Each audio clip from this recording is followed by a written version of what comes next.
Welcome back. It's 23 minutes past 7. Now, on Thursday, thousands of students will find out their A-level results, but for some, the news could be disappointing. Mine were. I failed one. Yes. Oh, I can feel it now. Horrible. It's a sickening feeling, but there is hope. You can turn things around. Now, new research has found a third of children who leave school without good grades expect to end up on benefits. That's what they think they're going to do. Angela Corp has more. You kind of feel like there's no way out and you won't be able to go to the next level like the rest of your colleagues. The Prince's Trust found 1 in 5 16 to 25-year-olds abandon their ambitions because they haven't done well at school. It spends too much time celebrating people who've already succeeded instead of supporting people that haven't. Those with fewer than 5 GCSEs are almost twice as likely to believe they'll never amount to anything. What we see on TV doesn't help because everything's focused on grades, getting your 2-1 in university. And last year, 40% of young people in England didn't manage to get 5 GCSEs at grades A to C. We'll join now Fana Benazir, who lost any aspirations as she had after failing in mainstream education, and also head teacher Vic Goddard. Good to see you again as well. Fana, I mean, you went through a very hard time when you were young, which meant you missed a lot of your education, didn't you, and ended up not doing well in your GCSEs. And how did that leave you feeling in terms of your future? Well, my friends were all going on to do their A-levels, and I sort of felt stuck, like my life had taken a pause and I'm just watching everybody else do their own thing. And I just felt really sort of disheartened because I felt like I had no life. Or any sense of where to go, maybe, for advice? Lost.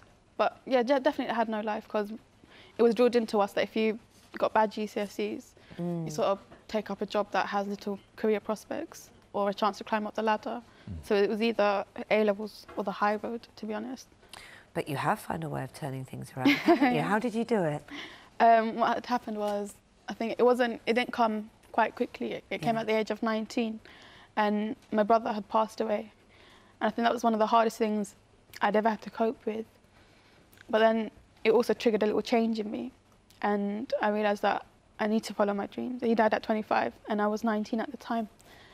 And so I went back into education. I went and did an access course in medicine and medical biosciences in order to try and get a medical degree. Vic, Afsana's an inspirational story, turning things around, a positive mental attitude. But it seems that that's quite unusual for a lot of teenagers, thinking that they might end up on benefits. So where does the problem lie? Is it that they have too high an aspiration, or schools are telling them they're not going to achieve much? I think the difficulty is we're public servants, so we need to be held accountable for the results of the young people we work with, quite rightly so.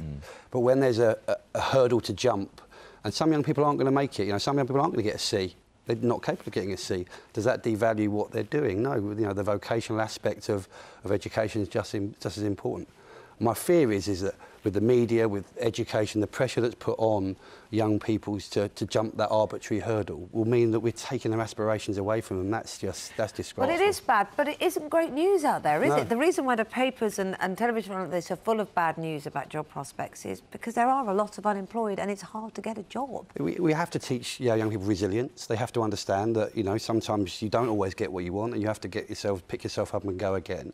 But exam results will open a door. It won't make you the boss. You know, what will make you the boss is the ability to empathise, the ability to work with other young people, ability to work with other people.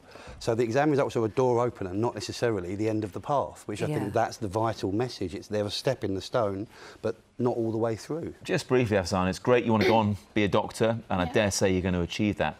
Do you think some people, though, should be just a little bit too careful with their ambition? Because, you know, the X Factor generation thinking, I'm going to be famous. You think that they need to temper that a little bit? Well, I'm going to be famous, yeah, because what it is, I'd prefer to see young people in different sort of vocations rather than the whole... Be a bit more realistic, perhaps, and match that with some hard work. Hard work. I think when I was on the Prince's Trust team programme, had I not done that course, I wouldn't have acquired the skills I've had in order to do the Access to Medicine course, because it was 2 years in one, and I'd been out of education for the past 3 years. Well, I'm now 21, and it was tough. And you can turn it around. Yeah. Good to see you both. Good Thanks luck. very much indeed. Yeah, but best of luck with it. Yes, and if you're getting results today, good luck. It's not the end of the road if you don't get good results. Matt and I didn't do as we'd hoped, did we? I didn't know you didn't either. Well, you know. You hide it very well. Right. Here's Laura. I bet Laura got all A's.